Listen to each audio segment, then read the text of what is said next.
Greetings and welcome. I am Captain Guillaume Renard, Commanding Officer of ILN Battle Group 3. This is Combined Arms Basics. This is hopefully going to become one of a series of classes that are intended to it's a training program for Battle Group 3. The rest of you, of course, invited because this is E-UNI and we like to teach stuff. But as the ILN forms up, the commanders are being asked to make some plans and make some changes to stuff. So one of the things that BG3 is going to be focusing on are the sort of two doctrines. The first being a complete and utter willingness to GCC, suicide gank, do whatever it takes to put the hurt on war target assets that are exploiting game mechanics, such as out-of-corp reppers and so forth, or like a certain Loki booster that lost his 1 billionist pod, a couple of days ago. Oops. And then the other thing is what I call combined arms doctrines. And this class is sort of intended as an introduction to combined arms. Combined arms as a philosophy is very prominent in real-life military thinking, at least among successful militaries, and it's a very important and influential idea in battle space management. By show of X's in class.E-UNI, how many people here are in currently or have been in a military at some point in their real lives? There's a good chunk of you. I apologize in advance for those of you for whom this is basically nothing more than just common sense and review to you. I myself have not been in military service. I briefly thought about joining my state's National Guard back when I was in high school, but for a number of reasons I opted not to. Zodenkin says thank you for your service to those of you that X'd up, regardless of which country you served. But for those of you who have been in the military, everything I'm about to tell you and everything I'm about to tell these guys is probably going to be review, and you're probably going to be shaking your head and being like, yeah, and the big thing will be how I tie this all back to Eve, I hope.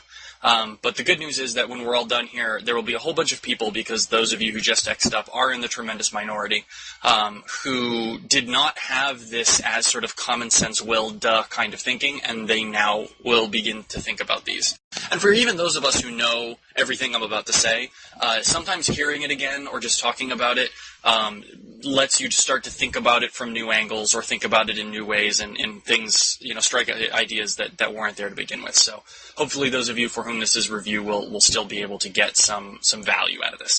And so then on to the business at hand.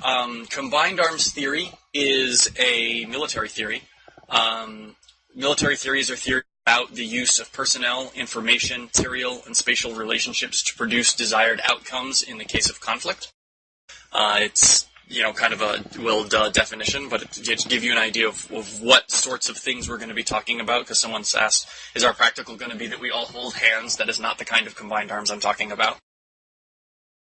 For those of you that wonder what combined arms might be in opposition to, the opposite of combined arms is segregated arms. And segregated arms is also known as sort of the traditional approach to military doctrine, and up until basically the time of Maurice I, who was an emperor of the Byzantine Empire, segregated arms was kind of the name of the game. The Greeks played around with a little bit of combined arms thinking, but mostly they were all about the phalanx.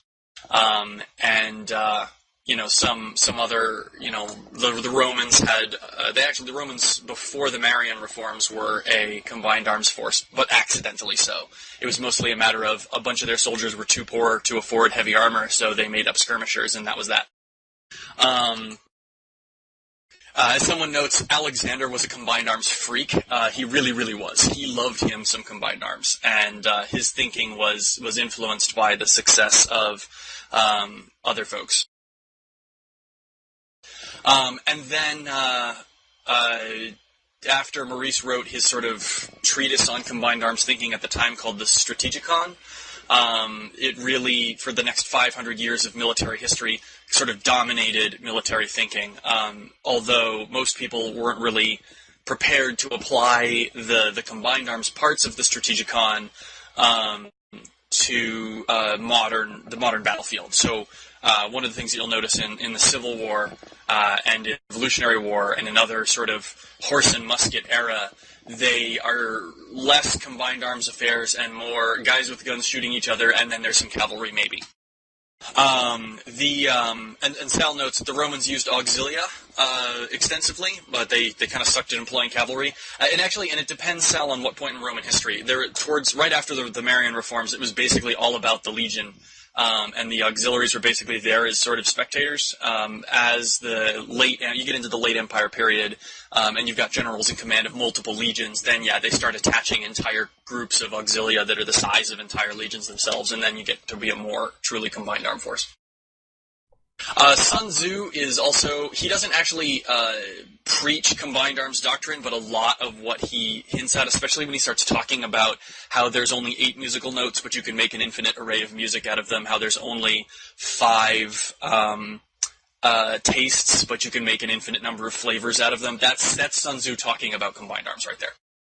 So combined arms theory is not a new idea. Combined arms theory is, in fact, as old as warfare. But it really became something that people started to focus on and really talk about with the advent of the tank. And when the tank came out towards the end of World War I, they create all sorts of very obvious, highly disruptive combined arm tactics that have sort of continued forward today. And in World War II, you saw a number of different approaches to combined arms. And now, in modern day, the United States in particular has sort of fully and wholeheartedly embraced this combined arms doctrine to the point of something that we call now network-centric warfare. And the whole point of network-centric warfare is that combined arms gets really hard to control as you get more and more complex. And so the solution that the United States is trying to make work is to simply create just this sort of torrent of information that's freely bouncing around, kind of like a separate internet just for that battle.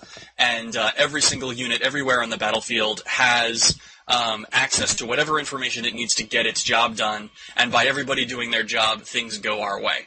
That's the intended. And I said battlefield when actually I should have said battle space. Because the whole point of network-centric warfare is that it extends all the way up into orbit, and it extends out in every direction. So that is sort of the big scope and history of combined arms theory. So what is this combined arms theory, right? Combined arms theory, so the definition, and I wrote this down so I'm going to read it verbatim. Combined arms theory is an approach to warfare that values flexibility, adaptability, resiliency over simplicity, economy, and reliability. Okay, that means we would rather, when a combined arms theory is our theory, we would rather be flexible and have sort of a depth of resistance against an enemy's action and be able to adapt our force to the situation that we find it in, rather than be a simple, cheap, and dependable force that does the same job every time. The reason that we prefer that is because when we are a flexible and adaptable force, there's no hard counter to us. So if I go out there with something that's simple, say the Greek phalanx, I have 400 guys with spears and really long spears, and they're all massed together, and nobody can approach me. I can stab the hell out of anything that gets into range. Horses are completely worthless, but I'm really slow and I can't really move. And so when someone brings up, say, 400 archers, and they're not wearing armor and they've got good boots on, I can't really engage those guys without breaking my formation and losing the strength of my phalanx. But the phalanx is simple. Citizens can be expected to buy their own equipment, so it's cheap. It gets the job done, and a phalanx will perform exactly like a phalanx every single time, whereas a combined armed force is a much more fluid sort of force, and so you don't always know what a combined armed force is going to be capable of or what it's going to do when you put it into a situation. Whereas when you put a phalanx and you get that stuck in, it's going to do what a phalanx does, and it's going to stab some people, or it's going to completely lose. As Zindel asks the question, combined arms usually necessitates professional soldiers. And yes, it does. And this is the distinction in my mind between the Ivy League Navy and the rank and file of E-UNI. The Ivy League Navy are volunteers, people who have signed up for ILN to learn PvP to the point that they can operate like professional soldiers. This is people for whom being the ultimate badasses in PvP is fun. Because if it's not fun, then why are you playing a game to do this? But my intention with Battle Group 3 is to sort of turn us into those professional soldiers that are capable of Combined Arms Theory. What does Combined Arms Theory do? How does it do this? How does it become flexible and adaptable over the simple and the cheap? Its primary characteristic is to integrate the different branches of a military in order to achieve, quote, mutually complementary effects. And I'll talk about what mutually complementary effects means in just a sec. It is the opposite of the segregated arms theory, which focuses on principles such as keep it simple and stupid in order to deliver maximum firepower at the minimum of cost.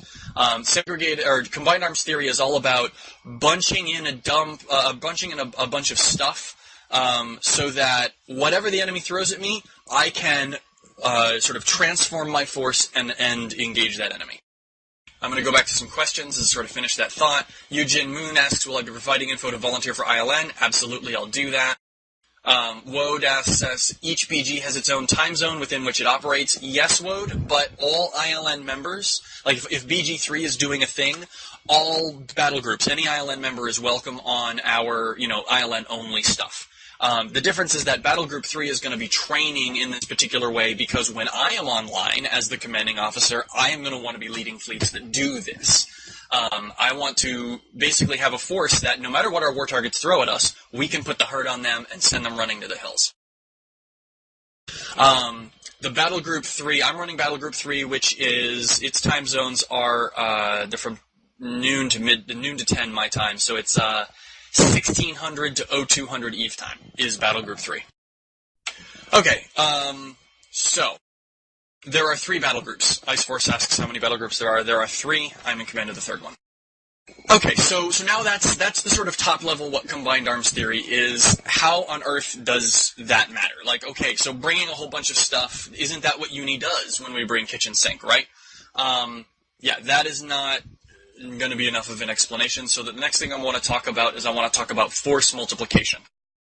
Okay, so force multiplication is a theory that explains how adding one element to a combat group can change that combat group's effectiveness in a dramatic fashion. So, for example, if I have 5 guys with assault rifles, this is the sort of real-world example. They can, stand in a line of fire. They can shoot bullets downrange. If I'm assuming Americans, they're using 5.56, so they have, not the best stopping power, but they can put a lot of rounds downrange. That can engage a certain type of force. When I present that force with 50 guys who all have assault rifles, that force is at a significant disadvantage just by weight of fire. On the other hand, if I add to that 5-man team a pair of squad automatic weapons, which are sort of the man-portable light machine guns of our day, those things can produce a volume of fire dramatically superior to what the riflemen are capable of. The weapon behaves in a very different fashion. It's not good for sort of prolonged engagements because of its rate of fire. It runs into ammunition problems. But when you really need to put the hurt on 10 times your number, the squad automatic weapon is fantastic for suppressing. It's fantastic for putting a lot of fire downrange. And the concept of suppressing fire means I spend some bullets over here, I can reposition the rest of my squad. Because I now have that capability, those 7 guys are going to perform differently and more powerfully than any 7 of the guys who only have assault rifles on the other side. Zindel notes that sniper support is amazing in urban engagements. Really, sniper support is a tremendous force multiplier. You've got one guy that can just completely paralyze an entire enemy force with fear.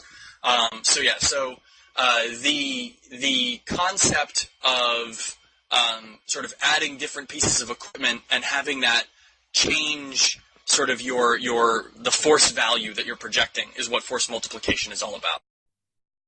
Now in Eve, for example, we can talk about force multipliers like logistics.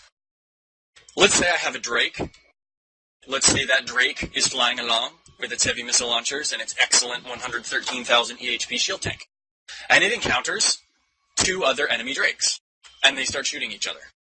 We expect that battle to go very badly for our Drake, because he's facing twice his firepower and, twice his tank.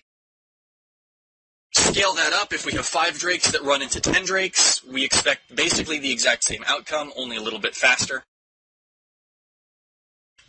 And actually, if you deal with the math of conflict like that, you wind up with 10 Drakes actually being a harder kill on 5 Drakes than 2 Drakes is on 1 Drake.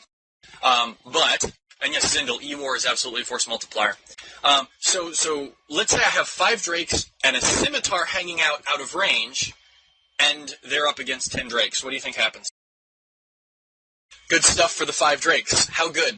How many of the enemy Drakes do they kill at what cost of themselves? Akane thinks that there's no losses, that our 5 Drakes plus 1 Scimitar is going to do well. 50% kill, 1 Simula, plus 1 no losses, 10 for the win. Yeah, so here's the thing. We are going to kill between 1 and 10 enemy Drakes, depending on how good our tackle is. The Scimitar, which is a remote shield repping logistics boat, is going to be hanging back outside enemy fire. It's faster than the Drakes, so they won't get into range. And it can maneuver itself constantly to keep itself out of enemy fire while the 5 Drakes that it's supporting continue to pound the crap out of things.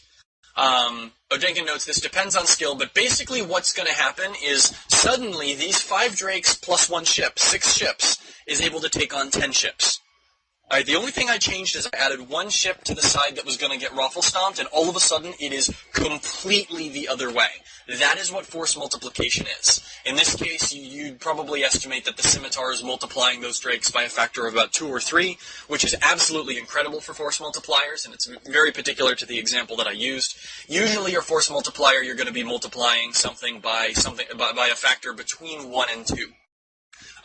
Keep in mind that when we talk about multiplying force by a numerical factor, we're talking very much in the sort of way that economists talk about the multiplication effect of money, simply because we don't actually know what the values are, but force multiplication is a thing that is known to happen, we just don't have the particulars. So, force multipliers are sort of the bread and butter of combined arms theory. The whole point of combined arms theory, the whole point of combining different arms and techniques into one fighting force is to capitalize on force multipliers so that a smaller force can fight much more potently than linear arithmetic says that it should be able to. It is what let me, by the way, take I believe, 30-man fleet into a 50-man at the very beginning of the RVB, the most recent RVB war, when I did my Fleets 101, took a carefully crafted E-UNI fleet of about 30 to 40 people into a larger RVB force, and we absolutely crushed them. And then I took that same force into another RVB force that was bigger than us, and we fought them to a stalemate. The reason that I'm able to do that is because I am using the tools that Eve provides me to enhance the effectiveness of other tools. So I'll give you an example of this happening in real life. In modern warfare, tanks do not go into urban environments alone. Because the problem with the tank is that it is extremely vulnerable to an attack from above, and it has an extremely poor field of vision. Okay? When you park that sucker in a city, you're just asking for somebody to get a rocket launcher on a roof above it, and then the tank is over. The way that you protect the tank is by providing infantrymen around it to clear the buildings, to keep the blind spots free of enemies. The problem with infantry going through those buildings is that they don't really have the heavy firepower to knock in walls. Well, nowadays they do, but when these techniques were developed, they didn't. And they've got these open spaces that they have to cover, and wouldn't it be nice if there was a big chunk of metal between them and the bad guys so that they can, sort of cluster around it and use it for cover? Lo and behold, that's exactly what a tank is and provides. It gives them the heavy firepower, and it gives them that extra cover. So infantry and tanks support each other in the urban environment so that the infantry are protected by the tank, and the tank is protected by the infantry. Both components are now much more potent because the tank can now roll into an urban environment, and the infantry cross open spaces in that urban environment without being in as much danger. That is combined arms in a very, very simple pattern. And yeah, as Zindel notes, the tank also brings the ability to keep shooting tremendous firepower over a much longer period of time. Infantry, heavy weapon guys like the squad automatic weapon guys, there's only so much a guy can carry into battle, and you eventually run into ammunition problems. Whereas the coaxial machine gun on a tank can just keep shooting for a good long time. Okay, so that's combined arms. To go back a little bit more, in the very beginning of the age of horse and musket, the Spanish came up with what they called the Tercio formation. And the Tercio formation was basically 500 pikemen in this big, pike block, kind of like the Greek phalanx. And then at the corners of that formation were clusters of arquebusiers, which are the precursor to the musketeer. And so they had these musket precursors, and they could put just, ridiculous fire for their time downrange. But the problem is, it took them forever to reload, the things were clumsy, the things were heavy, and while reloading, they were basically pinned down. It's like going into siege mode in a dreadnought. You're not going anywhere while you're reloading one of those things. And so after they shot, they were extremely vulnerable to cavalry. So when I'm talking about musketeers, I'm talking about the musketeers with muskets. Incidentally, the three musketeers in the movie are actually traditionally musketeers. It's just that because you shoot that gun and then you've got a 5-minute reload, you had to be handy with a sword in case you found yourself in hand-to-hand combat. Which is why the musketeers fight with rapiers instead of muskets in the movie. But yeah, the traditional French musketeers were in fact guys with muskets. They just also happen to be handy with rapiers. That did lead to ranked volley fire, which is a technology rather than a combined arms thing. But the whole point of the Tercio formation is my musketeers my arquebusier could run out, shoot you in the face, and then when your cavalry charged them, they'd run back into the pike formation to reload. And your cavalry would be like, well, that sucks. So the concept of linking massed pike formation with guys with matchlocks is sort of another combined arms technique, and the Spanish were widely copied in this. In fact, the concept of pike and musket basically carried on in the battlefield until the advent of the bayonet. So Zindel asks, what about the Italian pattern of crossbowmen and then guys with giant tower shields called pavises? Absolutely. The pavis, I don't think I would consider that combined arms, because that's a two-man team that's doing one thing. Actually, I'll take that back. I don't think that the pavis crossbow pattern is combined arms, because it's two guys doing one thing. But if I were to take pavis crossbows and then team them up with a heavy cavalry team and then put some spearmen in front of them to sort of protect them against a counter-cavalry charge, now I have a combined arms force. Yeah, and so dismounting your heavy knights in order to protect longbowmen, again, that's a good combined arms technique. So let's talk now about Eve. So we've gone through about half an hour of this lecture, and I'd like to spend the rest of the half hour talking about Eve and talking about doctrines, fleet doctrines in particular. So there are two kinds of doctrine. There's segregated arms, or what I like to call monoculture doctrines. I'll give you an example. All rifters. If I want a team of 100 rifters, that is a monoculture doctrine. If I want a team of 10 drakes, that is a monoculture doctrine. If I want a team of 100 suicide tornadoes, that is a monoculture doctrine. When you get into stuff like Hydra Fleets, like Dozy suggests, or wolf packs, you're starting to blur the line between monoculture and combined arms. Because what does Hydra do? It takes an E-warship and it glues onto a traditional combat ship, right? A Hydra Fleet is a wolf pack where every frigate is carrying an E-war module of some kind, and so there's this massive weight of E-war. But, as Dozy notes, everyone is flying basically the same thing. They're all frigates carrying E-war, which means that is technically a monoculture. It's a very flexible monoculture because the ships individually are very flexible. But here's the thing. If I bring a ship that is a Hydra ship, individually, just one, so let's say a Rifter with a tracking disruptor, against a Rifter that does not have a tracking disruptor, which one is going to have the better gank and tank? Odinkin says it's going to be the one without. That's correct. The Rifter that does not have the turret disruptor is going to have more gank and tank, which doesn't mean it's going to win. It just means that that ship is providing more firepower, okay?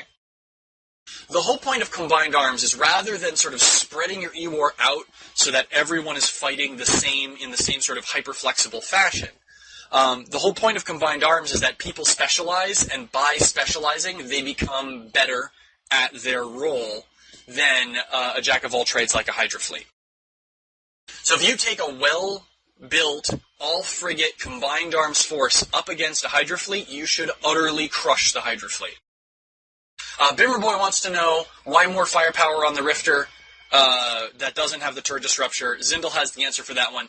The turret disruptor takes up a slot. That is a slot it's a mid slot, so it could be providing shield tank.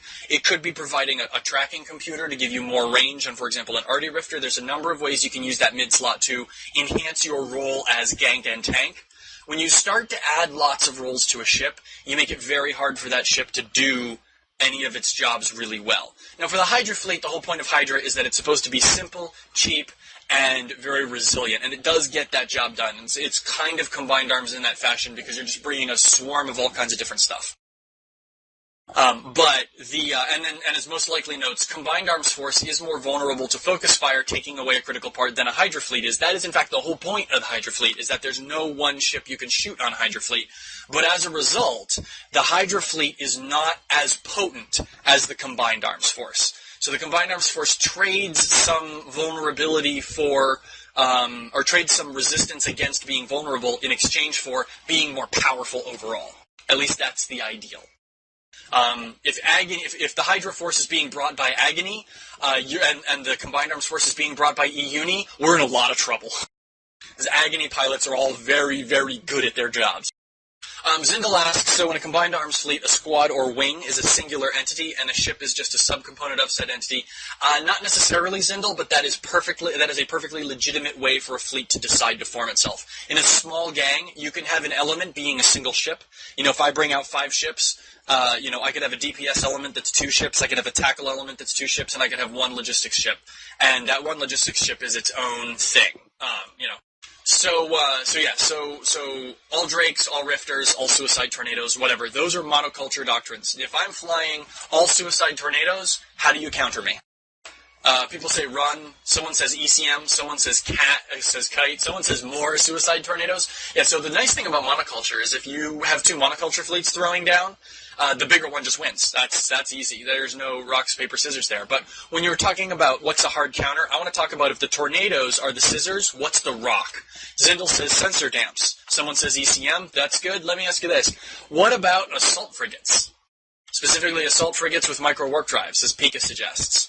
I'm small, I'm fast, you're using battleship guns, I get in under your guns, you're basically over. And with a team of like 5 assault frigates, I can just mow through an unlimited number of tornadoes, assuming they don't have warp drives and don't go, oh my god, and run away. Which, of course, they will. And as Bryce notes, you might not even have to spiral in. With my interceptors, I regularly, take a much tighter spiral against tornadoes than I have to worry about other ships. Edward, spiraling in is a technique where you do not directly approach a target, but you are getting steadily closer. It does involve manual flying, and it's how you get there. Okay, so we've got this monoculture technique. Let's talk about some doctrines that aren't monoculture, but they're not really full combined arms. They're sort of combined arms. Anyone want to give me an example of a fleet doctrine that is sort of combined arms or starts to implement like combined arms tactics? Or if you have a doctrine that's fully combined arms, I'd love to hear it. So Tavala suggests the Uniblob is a combined arms fleet. It's less, so it's a kitchen sink fleet, which I guess is technically combined arms. The thing is, it's not actually combining the arms. It's mostly just sort of, amassing the arms. The remote rep battlecruiser's battleship, that's actually a monoculture Eki. They're all fit the same way, they're all doing the same thing, and that means they are vulnerable to a hard counter. Does anyone know what the hard counter to spider tanking battleships is? A curse is good, alpha is good, ECM is good to shut down part of that chain. Yeah, there's a number of counters to that. Akinai notes that Tweed, the twin engine Deimos doctrine that Agony has put together, is actually a combined arms technique. You use logistics, you use Deimoses for heavy hack DPS, and you use tackle recons to hold targets. Yeah, and I don't think it's fully combined arms because there isn't much E-War in there, to be honest, but yeah, the use of Logi and hacks and recons to grab targets, get in close, pound the hell out of them, and keep your ships alive. A well-flown Tweed fleet is a tremendously potent force. Odinkin says, snipers with a stealth bomber squad. Absolutely. Surprise, you're tackled. Surprise, a whole bunch of Arty tornadoes warped in. Surprise, you're dead. So the snipers with a stealth bomber squad is a two-element combined arms team. Yano notes that DD plus E-War plus Logi is absolutely, that's sort of really getting at combined arms. Jack says the incursion assault fleet, where you've got snipers, and this is a really important thing. In an assault and HQ fleet for incursions, you've got snipers, you've got close-range DPS, you've got logistics, you've got webs. Those elements combine to accomplish an objective that none of them individually would be able to attain. Keenis asks about E-UNI's fleet at the Battle of the Gate against RVB, because we had specialized wings and squads. Yes, that Keenis is sort of starting to embrace combined arms doctrine. Someone wants a link to the Tweed ship. The Eve Ulturist link that Faye Toledo provided has screenshots of the Eve Oneros, or the Eve Oneros and the Eve Deimos. They're Loki, and you can sort of see on that kill mail, that's a combined arms force. You've got frigates for tackle, you've got rapiers and Hugins to web the guy down, you've got a curse, you've got an arbitrator. These guys are providing turret disruption against those guns to keep the tackle alive. You've got E-War. That is a really combined arms approach to dealing with that sort of thing. It's a very small force, too. All right, so how do you organize a combined arms fleet? Tulo has asked, and this leads me nicely into my next segue. You've seen me do it on Alliance. When you see me X up for logistics, and only logistics, and then I call ECM, and only ECM, and then I call neuting battleships, I am building a combined arms force, and I am selecting the elements that are going to help me accomplish my mission. I naturally approach problems from the combined arms perspective when I'm flying with E-UNI for 3 reasons. 1, we fly such a giant variety of ships that we can't be counted on to do even a basic Drakes and Scimitars doctrine, because we don't have that many people in Drakes and Scimitars. And we've got a whole bunch of people, in fact, who cannot fly a Drake or a Scimitar, and they would be left out of that doctrine. So combined arms is a good way to get a whole bunch of people to feel like they're contributing in a fleet.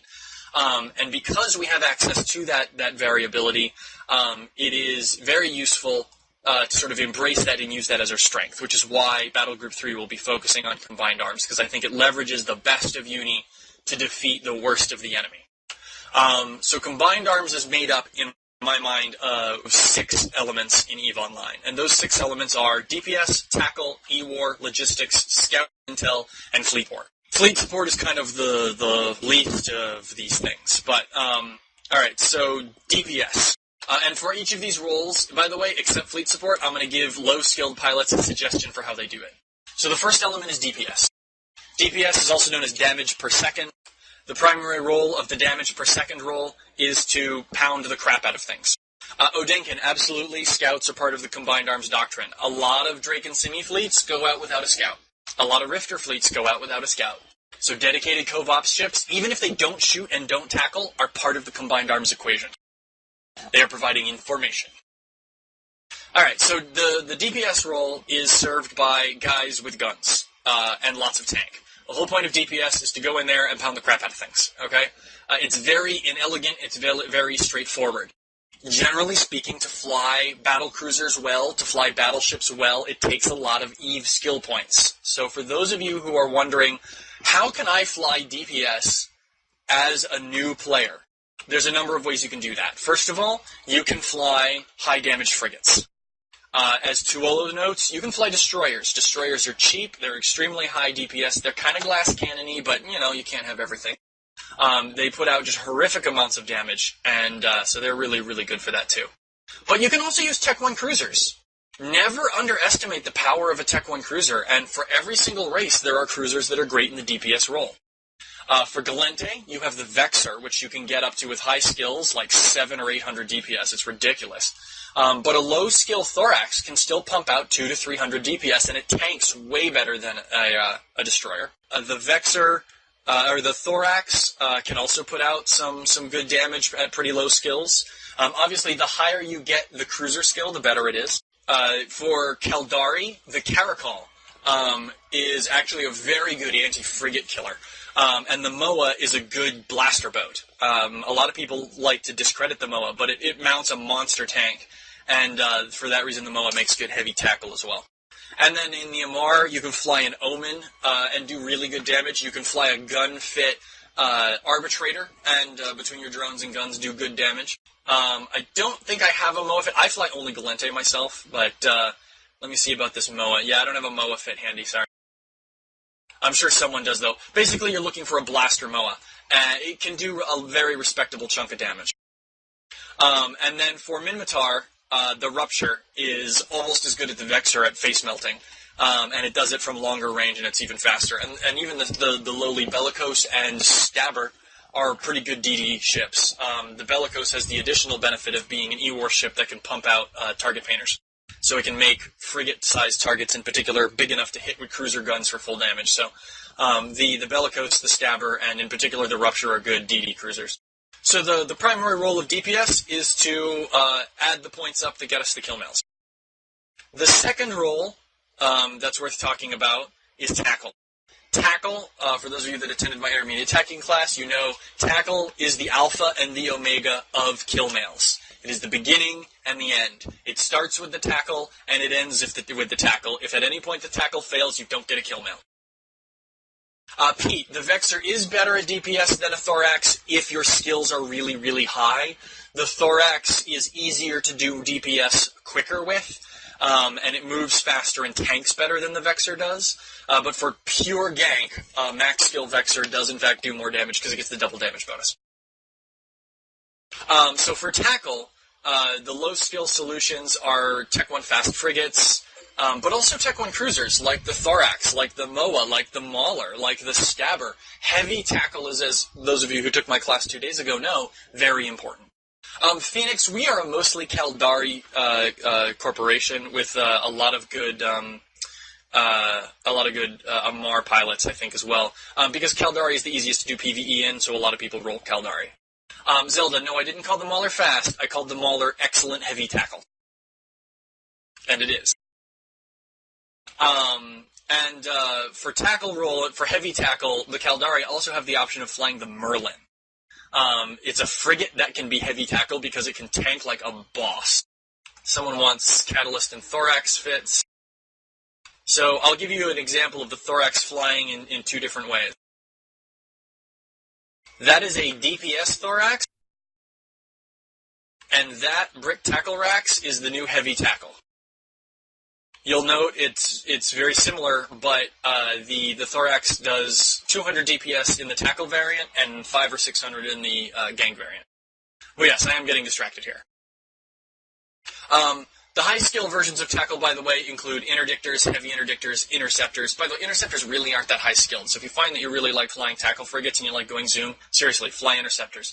Good combined arms tactics and good combined arms fleets rely on interceptors for their tackle. Whereas these days you'll see mostly battle cruisers, hacks, battleships, and Tech 3 in the DPS role. The third role is E-War. And EVE University used to be famous for its E-War. Guys, we need more E-War. E-War is a huge force multiplier. It lets really, really low-skill pilots contend with really, really high-skill pilots. Especially ships like Griffins, and the Caldari E-War is amazing. Griffins and Blackbirds are absolutely one of the best ways that a low-skilled pilot can contribute to a fight.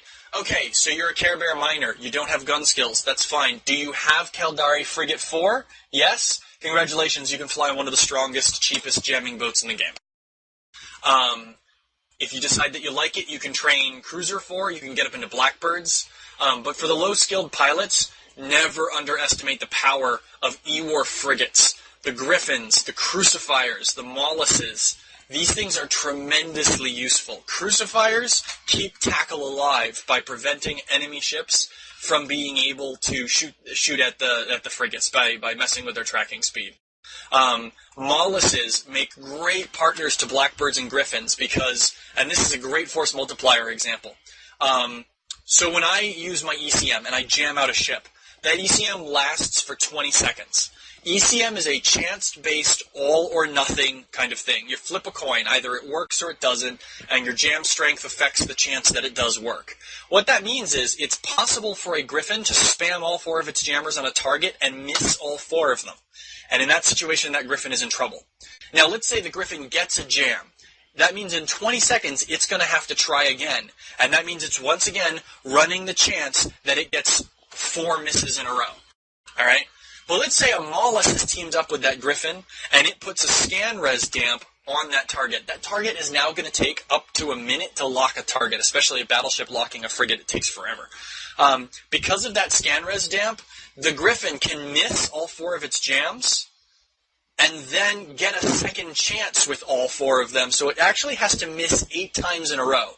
And if anyone here knows anything about probability statistics, the odds of missing 8 times in a row are much longer than the odds of missing 4 times in a row. So the Mollusk lets that Griffin act like a second Griffin. Because it does get 8 chances instead of 4. So the Mollusk-Griffin pair is a tremendously powerful way that you can play off strengths of each other. And then, of course, the Mollusk is really good at range damping if it doesn't have a Griffin to team up with. Obviously, in order for that to work, by the way, the Griffin and the Mollusk need to be in communication. They need to be talking so that the Mollusk knows when the Griffin gets a jam, and the Griffin knows that the Mollusk has damped. Someone wonders how Mollusk is spelled. I'm going to go ahead and link it. Dozy beat me to it.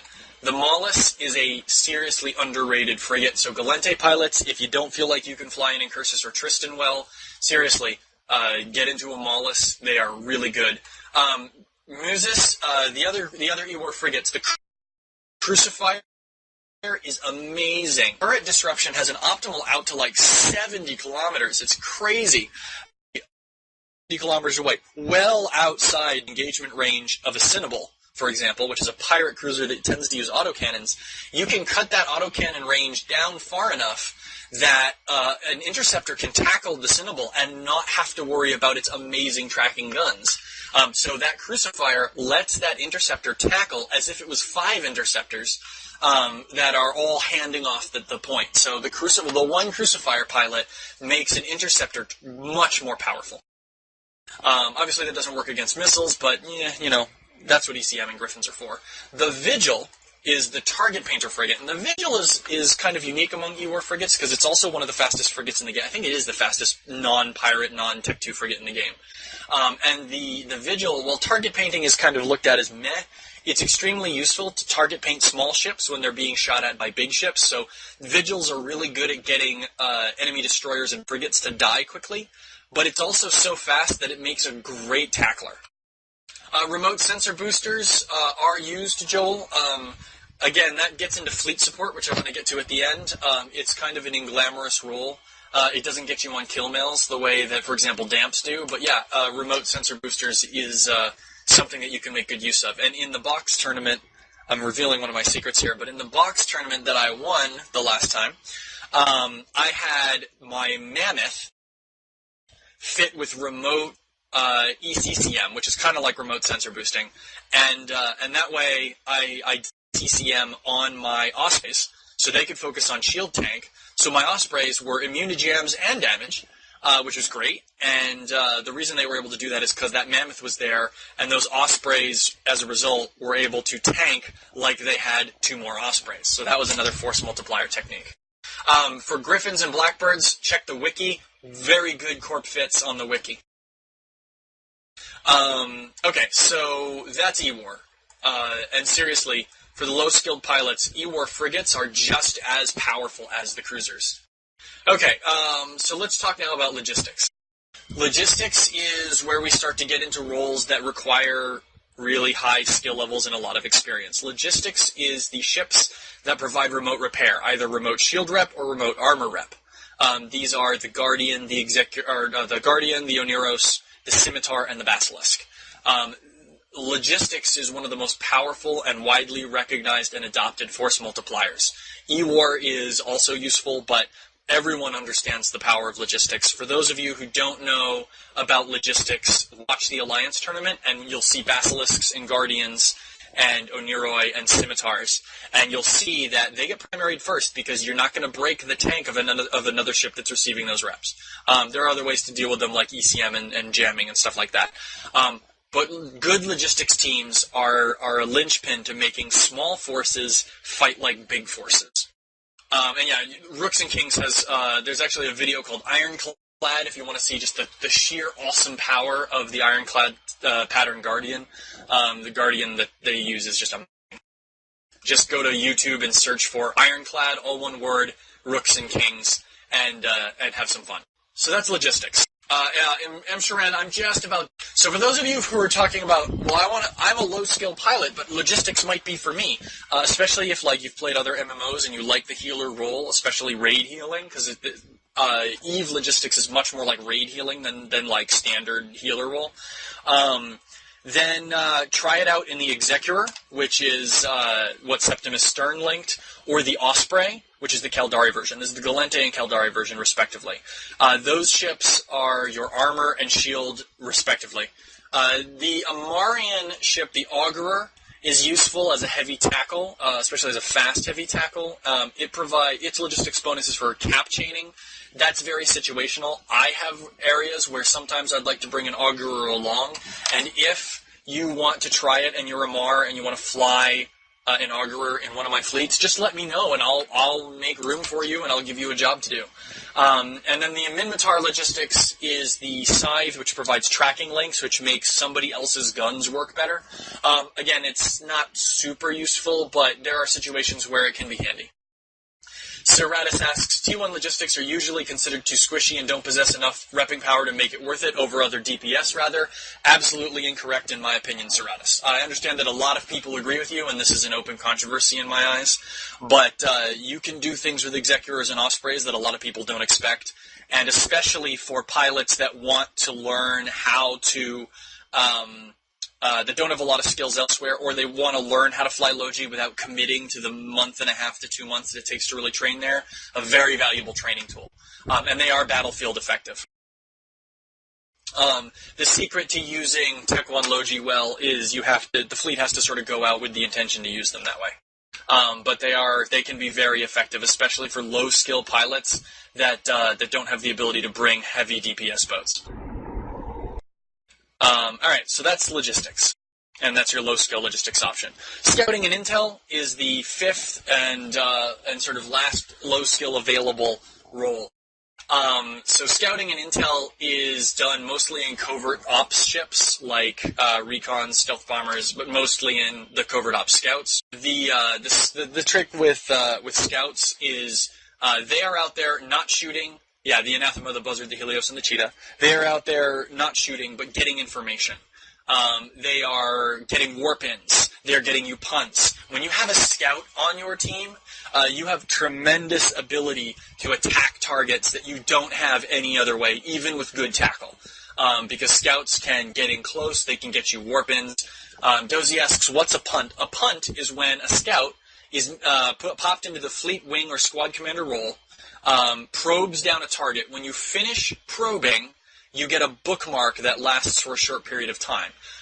Because you have that bookmark, you can warp to it, and because you are a fleet, squad, or wing commander, you can warp your fleet, squad, or wing to it. And so what a punt is when the scout gets a probe lock on something, hits fleet warp, usually cancels the warp themselves, but then the entire fleet goes into warp to exactly the location of the enemy. Most likely asks, is it in-character Cloaky Scout any use, or do we really prefer OOC Scouts? Most likely, I personally think OOC Scouts are better, but in-corp Scouts are still tremendously valuable. Just because the enemy knows you're in system doesn't mean they know you're right on top of them. And, we're E-UNI, and most people don't really have a lot of very highly trained alts. Okay, so the low skill option for scouting, if you want to get practice at scouting, train cloaking 1, okay, and start learning to fly what's called a picket scout. A picket scout is a Tech 1 frigate, usually, that has a prototype cloaking device. You can't warp while cloaked, but you can launch probes. And Imicus, for example, or the other probing frigates, are good ships for this. You can launch probes, you can punt, you can't warp while cloaked, but you can sit over a gate, invisible, and just watch traffic and give information to a fleet commander that way. You don't even need to have a cloak on it. A +1, -1, as Odenkin notes, is another good way to start learning to scout, and going out there and spotting things. Ice Force has asked for an Executor fit. I'll link the Executor fit that I like to use. That was developed actually by a guy for a box tournament that I was flying Logi in. And because we fit our guys as T1 Logi and the other team didn't, we completely raffle-stomped them with only 2 losses. John Michael Armstrong has asked, what's a +1, -1? A +1 or -1 is a scout that is not usually a cloaky. Usually it's an interceptor or fast frigate. They are 1 jump ahead or 1 jump behind the main body of the fleet. A +2, -2 would be 2 jumps ahead or behind. I've seen, a guy out there is +5. Basically good distance ahead of the fleet, just sort of letting the fleet commander know what's in front of him before he jumps his fleet into a system. That way, if there's a big, smart bombing gate camp, the +1 jumps into it, gets killed, and gets to say, hey guys, don't jump, and you save the whole fleet. It's the same thing as a herd of sheep in their bellwether. So that's scouting and intelligence, and information is more valuable than ammunition, in my opinion. Okay, so then fleet support. The last and, in my opinion, hardest to get role is fleet support. Fleet support can include things like flying a cloaky hauler in support of a stealth bomber Black Ops team, providing them with fuel and the ability to loot the field. Okay, that is an ability that team would not have without that cloaky hauler. But the big thing for fleet support are boosting ships, okay? Right now, our enemy is deploying things like out-of-corp boosting Lokis and Tengus. They are providing tremendously powerful bonuses to ships. Other command ships like the Eos, the Claymore, the Damnation, the Vulture, these ships basically make every single ship in the fleet better at whatever it does. They give you better shield tank, they give you better armor tank, they make you faster, they make your tackle longer, they make you resistant to ECM, they make your ECM stronger. All of these things are extremely useful bonuses. And so the big thing to remember for boosting ships is they are tremendously skill intensive. There really isn't a low skill way to get in them. And one of the things I'd like to see my guys do is start getting into more boosters. And as Bimmerboy notes, boosters don't mean you win, they just mean that you're better. And that is fleet support. And that brings these 6 elements can be combined in a dizzying array of options to accomplish a variety of different tactics.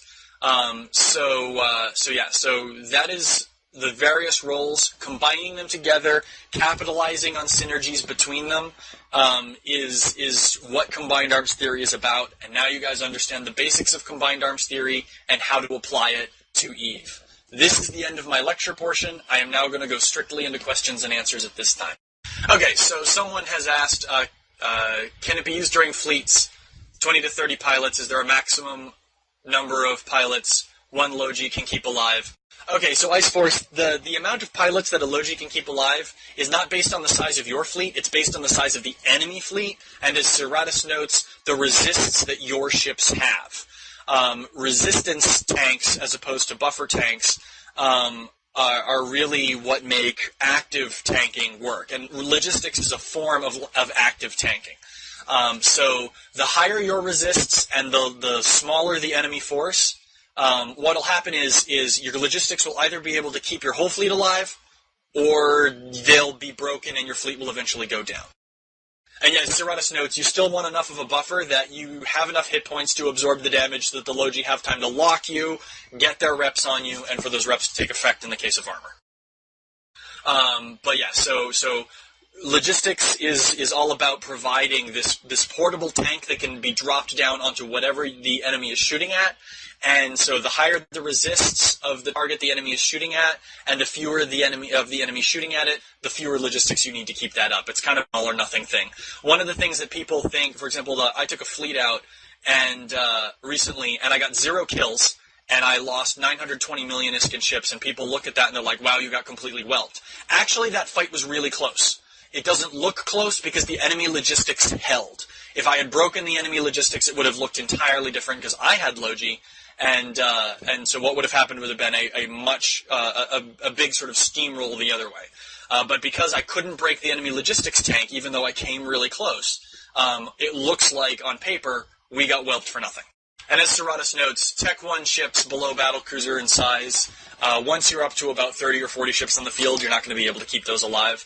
Logi will try, but they will generally not commit their full repping power because they tend to do it when it looks like the enemy hasn't decided what to primary yet. But in split fire situations, actually, you can keep Tech 1 cruisers alive. So I got some more questions up above, I think.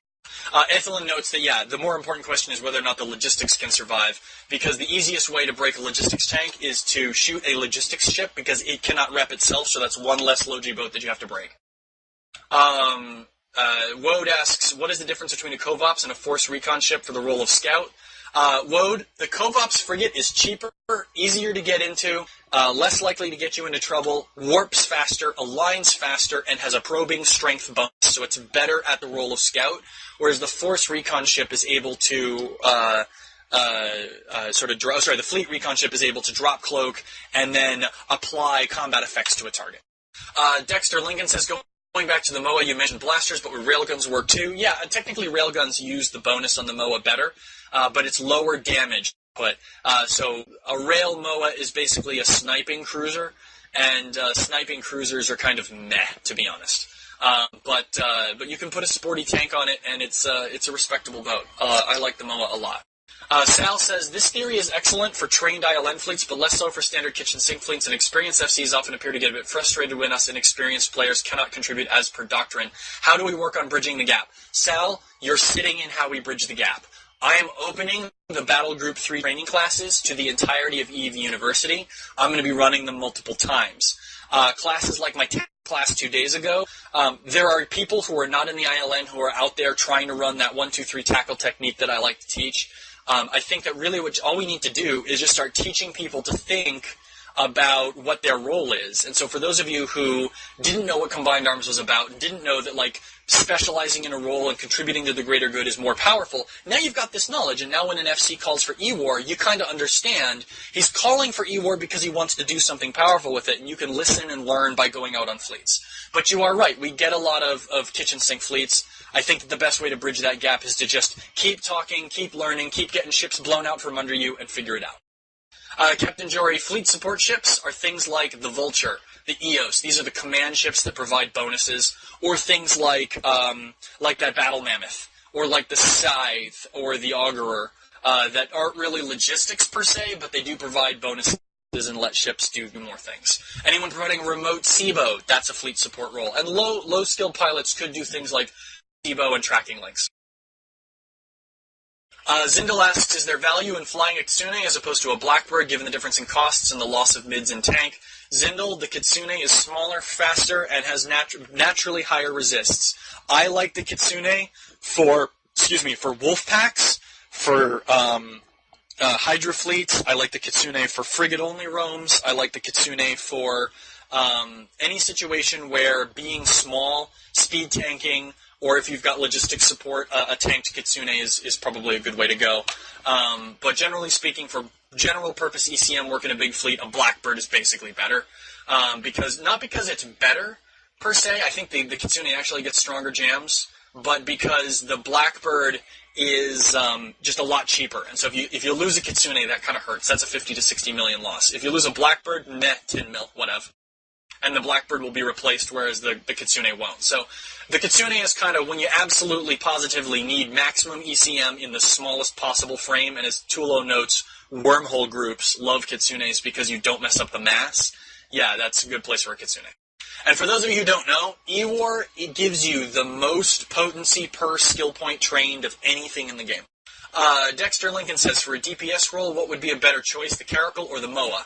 Dexter, do you have better missile skills or hybrid skills? You have better hybrid skills, absolutely fly the MOA. When you get good missile skills, the Caracal tends to be a little bit better. And at that point, you'll be up in battle cruisers. And then, again, if you have better hybrid skills, bring a Fearox. If you have better missile skills, bring a Drake. Yay, someone's decided to go down the E-War path. That makes me happy. More questions. Tulo says, can I run a Combined Arms Noobs on patrol at some point? Yeah, Tulo, I'll see about doing that. Captain Jory Fafred says, what is the Logi type that is usually not found but desired? The Tech 2 kind is usually not found but desired. Really anything. A Scimitar, an Oneros, a Basilisk, a Guardian, they're all super useful. Anytime you X up with Logi, you have just made your FC the happiest person ever. Not to mention, see, here's the thing. When you bring out Logi, my DPS pilots now know that they should feel comfortable bringing out blinged out battle cruisers and battleships, because they know that there's going to be someone out there to help keep their ISK investment alive. Logistics makes my DPS better. Pete asks, a little out of topic maybe, but in fleet fights is potting common, or the wounded allowed to retreat? Pete, it depends on the fleet fight, and it depends on the animosity between the two sides and whether or not it's happening in like a nullsec bubble, in which case, yes, potting is super common. In highsec, yeah, basically pods can get away with pod saver, ditto in low sec, but if they don't get away, and if you're a war target, my battle group is going to pod you if we can. Absolutely. Because we hate you, and we want you to hurt and suffer, because that is going to make you stop declaring war on us. Against low-sec pirates that we're not at war with, it depends on how much I like them or what kind of mood I'm in. Basically, podding at that point is optional, not required. Yeah, and for those of you who don't know, I whacked a full slave set off of our war targets the other day. Best Minmatar Low GT2. There is only one Minmatar Low GT2, Coltair. It is the Scimitar. And the Scimitar is a great shield-repping boat. Canis says, will I take a Low G4 semi-pilot? Absolutely. Logistics 4, though, is sort of the minimum level. If you don't have Low G4, fly Tech 1, because Low G ships are worthless without Low G4. Darko Fett asks, is BG3 active in doing stuff? Yes, Darko. I took a nullsec roam out just the other day. We didn't find much, but, you know, we are active and we are doing our thing. Tulo asks if I can waive the leadership skill requirements for enlisted ILN. Tulo, talk to my RMO. We'll see what we can do. As far as I'm concerned, I would like to have Logi pilots, or I would like to have pilots in, but those requirements are handed down by Admiral Silentbrick. Bimmer Boy asks, is BG3 on a different channel? No, Bimmer Boy, at this time we are not allowed to maintain our own channel. Captain wants to know how she can join as a regular. Oh, right, I was going to tell you guys how you can join up with the ILN. Hang on. Think it's in Combat Lounge? Yes. There is the forum there for you. That forum post, read it very carefully, post in that thread, and then you'll get an interview with an RMO, and then you'll be a full enlisted. Most likely, to be honest, Low G5 is worth training regardless, just because it makes your ship so much more cap stable. Oh my god. Marku says, in fleet organization, does the in-game structure play much of a role, or is it just there for boosts? I mean, do squads act as a unit in the field, or is it just the boost? Marku, hang on. Alright, the squads don't always act as a unit, but because of some of the way that the game is structured, that the squad commander has the ability to warp his squad, there are natural advantages to using squads in that fashion. Sometimes I organize my fleets with mixed squads. Sometimes I organize my fleets with segregated squads, and then I'll deploy my squads in different ways. It depends on the kind of fight I'm expecting. Zelda asks, you think by upgrading to a cruiser you're now magically specialized? Actually, Zelda, as you train the cruiser skill to 5, if that's the first thing that you do, any cruiser you jump into, you are now specialized for that role. Here's a funny thing about Eve. The way the skill bonuses work, when you train frigate or cruiser, you become good at whatever that ship does, whether your support skills are there or not. Okay. So, someone says, what scenarios do you use mixed versus segregated squads? I will use mixed squads, Marku, when I need my squads to be able to act like an independent battle force. Like, if I'm going to send a squad in as bait, it needs enough tackle to hold the target, enough DPS to look threatening, and possibly logistics on board. To be honest, logistics is the thing that I will most frequently segregate. E-War is the second most likely thing. And then sometimes I'll have tackle separated, but very frequently I'll send mixed tackle and DPS squads out to perform tasks in the field, to bait, or to get us warpins. Yanu says, in my opinion, the newish player cannot really afford equipped T1 cruisers at 20 mil. Specialized ships are not even conceivable, and ship replacement programs are totally inadequate. Does Island have any plan for overcoming this young player ISK gap? So Yanu, here's the way that it works. Your first cruiser you're going to have to pay out of pocket. After that, you get the hull replaced for free, and you get to keep the insurance payout. So what you do is you fly the cruiser. When it pops, you file for the replacement. It does take a couple of days before you get the replacement, but in the meantime, you can be flying frigates or destroyers or whatnot. And then the insurance payout that you get can pay for the new modules for the new boat. In terms of ILN, one of the things that I'm doing with my battle group is I'm running Battle Group 3 and basically ILN only incursion fleets. We're going to be running wormholes together. We're going to be running nullsec ratting roams. We're going to be doing locust fleets. We will be making ISK together in order to pay for all this. But yeah, there is a ship replacement program. And yeah, so like Covops and Logis and whatnot, there's no replacement program for that. It's a thing I'm working on my higher ups on, but so far they are denying or declining to engage in that. But I would personally like to see a ship replacement program for logistics and command ships for ILN. Maybe Covops, but yeah, if you're losing a Covops, you're doing something wrong. But there are ships that I think they represent a sacrifice on behalf of the player. But for the young player, they shouldn't be flying Tech 2 ships anyway. And they shouldn't be flying Tech 2 fit T1 cruisers. A Meta 0 fit T1 cruiser is perfectly fine. So someone asks, is the Scout Recon in fleet or out of fleet? They're almost always in fleet, because we can't warp to them and they can't punt unless they're in the fleet. But they aren't visibly in the fleet to anyone who isn't able to see them. Captain Jory says, is there a link to train up for logistics for newer players? Captain, I have a Logi class, I believe, in the class recorded library. And if I don't, then maybe I'll put up another Logi class. But the E-UNI wiki has a lot of good information to get you started.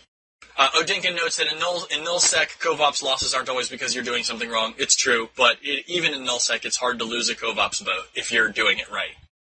The enemy has to really be paying attention. Pete asks, is there a specialized DD class in planning? Pete, not by me. DD is the one thing that the Unistas all seem to understand intuitively, but take the missiles classes and the gunnery classes. Rox Weltrum runs a couple of good gunnery and missiles classes. Kato says there might be some Logi 101 coming up this Sunday. You can quote him on that. He's now said it. It's on the chat log. Make it happen. Yanu says, how much would a minimum initial investment in order to fly a beginning Logi ship with an ILN fleet? Yanu, if you're flying a Tech 1, you can do it on, maybe 15, 20 mil. If you want to do a Tech 2, 2 months of skill training before you should really be doing it, and then it's about 150 to 200 mil. Wode, I'm not sure who the Master Scouts are. Funny story about Scouts, they generally don't advertise and we generally don't talk about them. So that is a thing that you'll have to wait for someone to run a scouting class for. Odinkinson, by the way, he's going to be running a scouting class soon. John Michael, nope, I believe when I fill out my post-class report into the Uni system, you are automatically credited just by being in Mumble in this channel. As Zindel notes, Scrapyard Bob is the only scout. Everyone else is just one of his alts. All right, looks like the questions have run out. This is going to be a last call for questions, and then we're going to go ahead and wrap this up. Okay, looks like we aren't getting any more questions, so thank you guys for coming. I'm surprised and impressed at the turnout. It's been good, and I will, 126 people. Holy crap. I will see you guys in space. Fly safe.